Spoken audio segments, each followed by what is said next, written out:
When you look at verse 12, he says, I know both how to be abased and I know how to abound. So he says, I know how to be abased, which is to be brought low, to bring down or to be down. And he says, and I know how to abound, which means to be rich in, well supplied, plentiful.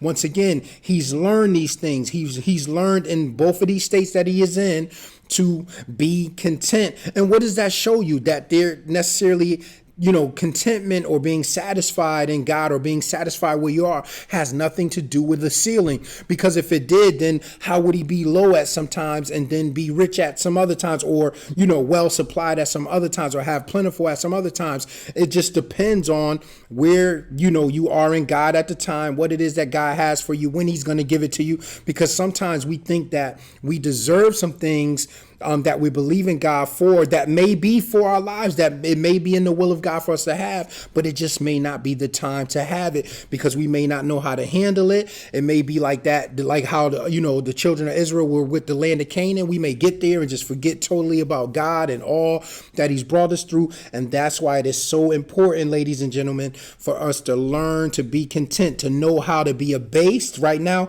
if you're low and everything is not going your way financially, or things of that matter, you should learn in that state you are in to be content. Or if you are abounding right now, if everything is well supplied and you have plentiful, learn to be content there. Don't find yourself, striving to look for more or just doing things that God did not tell you to do. Let's keep reading. He says, everywhere, watch this.